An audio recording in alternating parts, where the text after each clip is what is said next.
আপন সন্তান কত বছর বয়স হলে বিছানা আলাদা করতে হবে?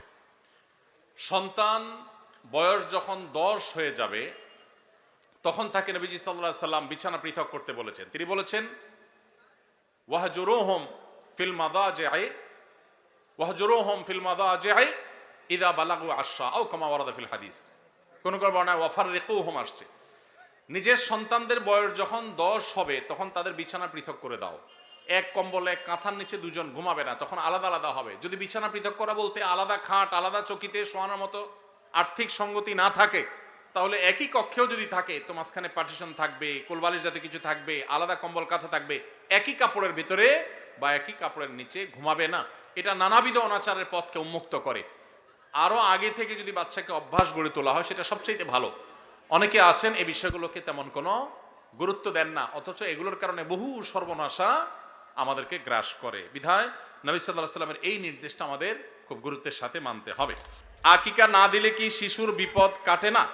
আকিকা না দিলে শিশুর বিপদ কাটে না এমন কোনো কথা কোরআন হাদিসে নাই। তবে আকিকা দেওয়া এটা গুরুত্বপূর্ণ একটা আমল। আল্লাহ কাউকে পুত্র সন্তান দান করলে 2টি ছাগল আর কন্যা সন্তান দান করলে 1টি ছাগল জবে করা, এটা নবীজি সাল্লাল্লাহু আলাইহি সাল্লামের সুন্নাহ। এটা জন্মের 7ম দিনে, না হলে 14তম দিনে, না হলে 21তম দিনে করবেন। সেটাও যদি কোনো কারণে না হয় পরে যে কোনো সময় করলেও আদায় হয়ে যাবে। এমনকি কারো শিশুকালে যদি আকিকা দেওয়া না হয়, বড় হওয়ার পর তার আকিকা দিলেও আদায় হয়ে যাবে। এই আকিকা এটা না দিলে যে বিপদ কাটে না এরকম কোনো কথা নাই। তবে হ্যাঁ, বিভিন্ন হাদিসে নবী সাল্লাল্লাহু আলাইহি সাল্লাম বলেছেন কুল্লু গুলামিন মুরতাহানুন বিআকিকাতিহি, বাচ্চার এটা আকিকার উপরে সে অনেকটা ডিপেন্ডেন্ট থাকে। এই হাদিসের ব্যাখ্যা অনেক মুহাদ্দিসরা বলেছেন আকিকা না দিলে, আকিকা দেওয়ার ফলে সে বিভিন্ন ক্ষয়ক্ষতি থেকে বেঁচে থাকতো। অনেকে বলেছেন শয়তানের কুমন্ত্রণা থেকে বেঁচে থাকে আকিকার মাধ্যমে, এটা থেকে সে আর বাঁচতে পারে না, ওই ক্ষতি তাকে স্পর্শ করার সম্ভাবনা থাকে। তবে কেউ আকিকা দিতে পারলো না, অন্য কোনো আমল করলো তার সন্তানের জন্য, আল্লাহ তাআলা তাকে সেভ করতে পারেন।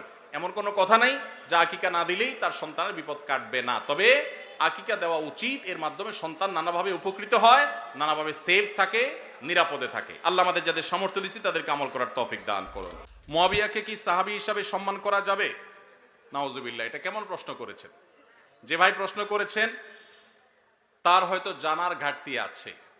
মুয়াবিয়া রাদিয়াল্লাহু তাআলা আনহু নবী করিম সাল্লাল্লাহু আলাইহি সাল্লামের অত্যন্ত স্নেহভাজন, অত্যন্ত স্নেহধন্য সাহাবীদের একজন।